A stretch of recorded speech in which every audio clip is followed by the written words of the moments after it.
शुक्रिया रजत जी। नीतीश कुमार बिहार के मुख्यमंत्री बनते ही एक्शन में आ गए हैं। कल सुबह 11:30 बजे नीतीश कैबिनेट की पहली बैठक होनी है।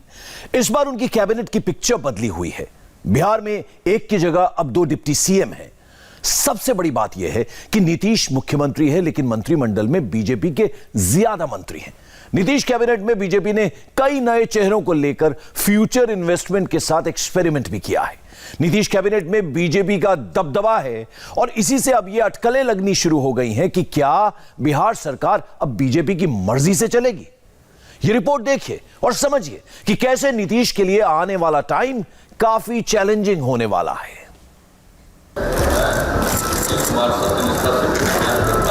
मैं किशोर प्रसाद ईश्वर की शपथ लेता हूँ। ईश्वर की शपथ लेती हूँ।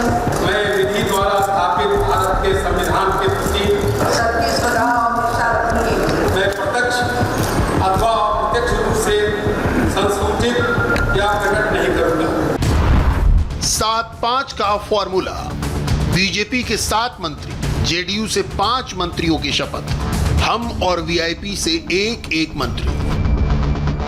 नीतीश का 7वां अध्याय स्टार्ट हो चुका है। नीतीश और उनकी स्पेशल 14 की टीम रेडी हो चुकी है। इसी राजभवन में शपथ ली जा चुकी है। अब एक्शन की बारी है। बिहार की जनता ने जिस भरोसे के साथ नीतीश कुमार को जनादेश दिया है, उस भरोसे पर खड़े उतरने का वक्त अब शुरू हो चुका है। नीतीश और उनकी टीम काम शुरू कर चुकी है। नीतीश और उनके मंत्रियों को राज्यपाल फागू चौहान ने कोरोना प्रोटोकॉल के बीच शपथ दिलाई। लेकिन इस बार नीतीश कुमार कैबिनेट की तस्वीर बहुत बदली हुई है। सुशील मोदी पहली बार बिहार की एनडीए गवर्नमेंट में नहीं है। उनकी जगह 2 डिप्टी सीएम अब नीतीश को सपोर्ट करेंगे।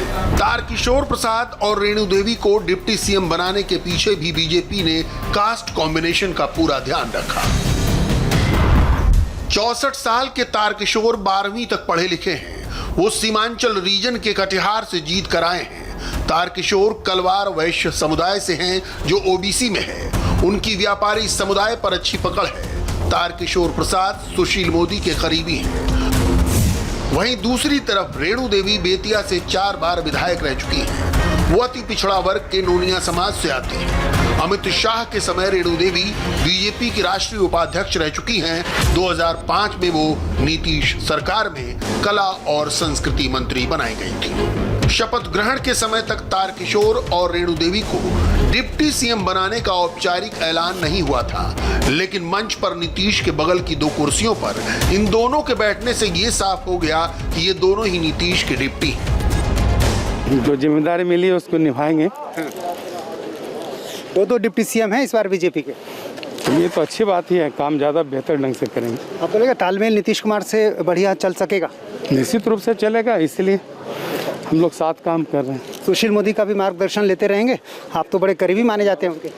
हमारे वो नेता हैं सुशील मोदी जी सहित और जो अन्य हमारे मार्गदर्शक हैं। हम सभी मिल के काम करते हैं और जो अपनी पार्टी की हमारा विचारधारा है, विचार है, और आप तो जानते हैं कि यहाँ पे विचार जो है हमारी 50% आबादी है और आधी आबादी जब है अपने यहाँ क्या कहते हैं, महिला को अर्धनागेश्वरी कहते हैं। और अर्धनागेश्वरी अगर होती है तो आधे पुरुष और आधे महिला की होती है ना, आप सभी लोग होते हैं और उसके बिना तो काम चलता नहीं है। नीतीश कैबिनेट में 2 डिप्टी सीएम की एंट्री हो चुकी है। तारकिशोर प्रसाद और रेणु देवी दोनों का नाम दिल्ली बीजेपी हेडक्वार्टर में तय हुआ था, इसलिए बिहार बीजेपी में किसी में भी इनका विरोध करने की हिम्मत नहीं थी। सुशील मोदी डिप्टी सीएम के तौर पर नीतीश कुमार की पसंद थे, लेकिन बीजेपी ने फ्यूचर पॉलिटिक्स के लिए सुशील मोदी को रिप्लेस कर दिया। प्रधानमंत्री जी ये मानते हैं कि राजनीति में या सारे क्षेत्रों में महिलाओं को बढ़ावा मिलना चाहिए, महिलाओं को अधिक पद मिलने चाहिए, महिलाओं का सहभागिता जो है वो बढ़नी चाहिए। तो उसी के चलते हम लोगों ने निर्णय किया और हमने ये तय किया कि एक महिला उप मुख्यमंत्री पहली बार इस बिहार के अंदर हम लोग देंगे और रेणु देवी जी के रूप में हमने पहली महिला उप मुख्यमंत्री दी।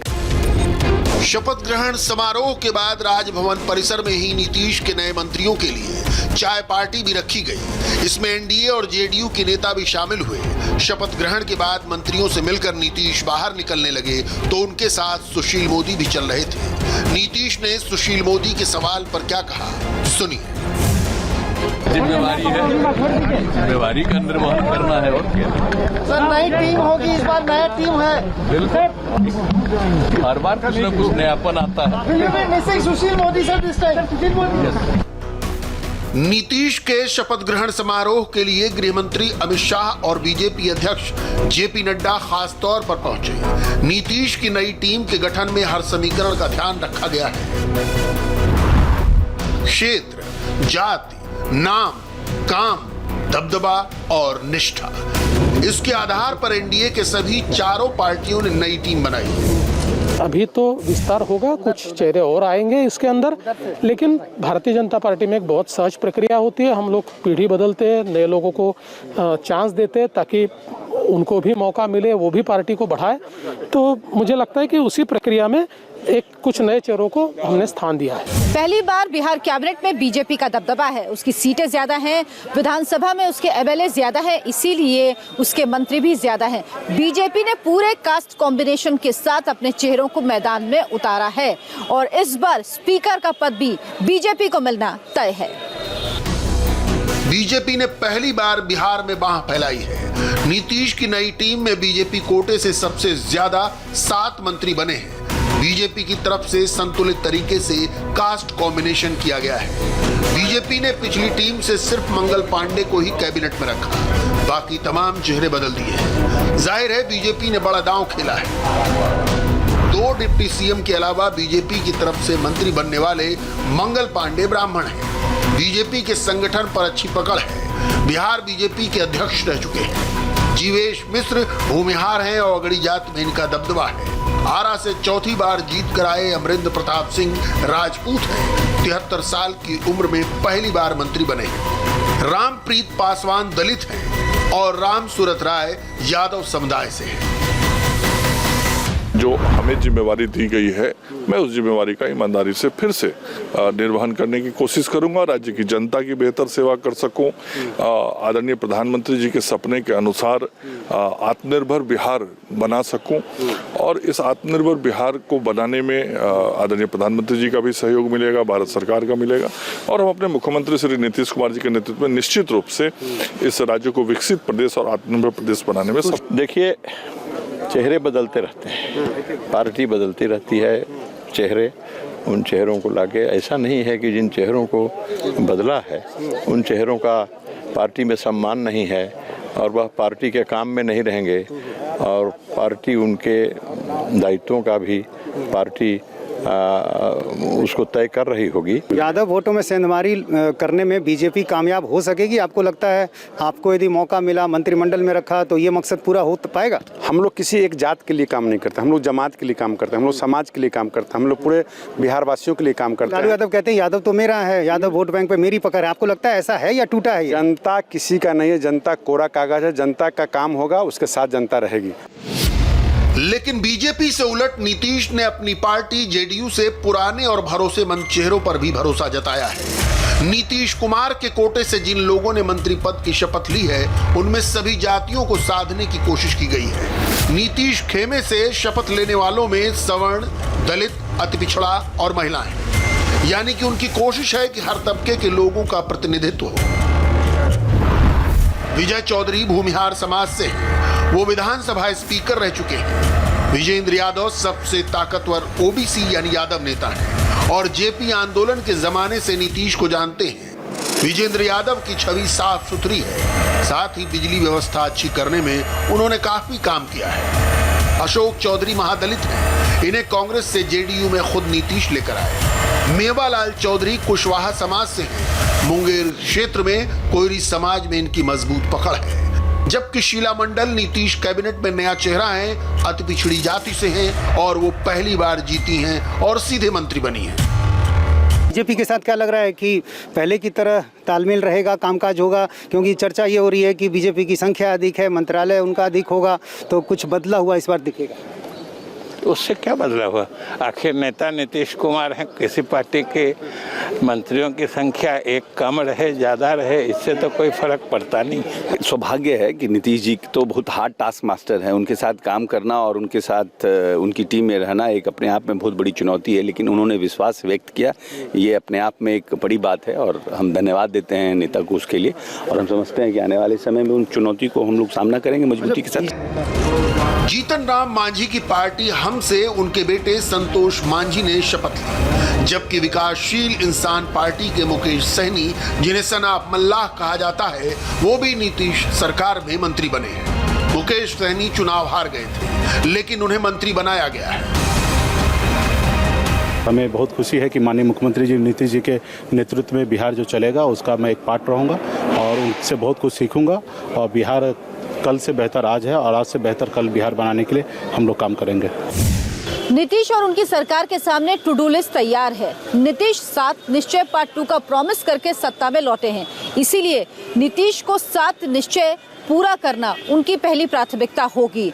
और इन 7 निश्चय में युवा से लेकर महिला और रोजगार से लेकर स्वास्थ्य तक सबकी बात की गई है। साथ ही एनडीए का एक संयुक्त एजेंडा भी होगा, जिसको लेकर नीतीश सरकार को आगे बढ़ना होगा।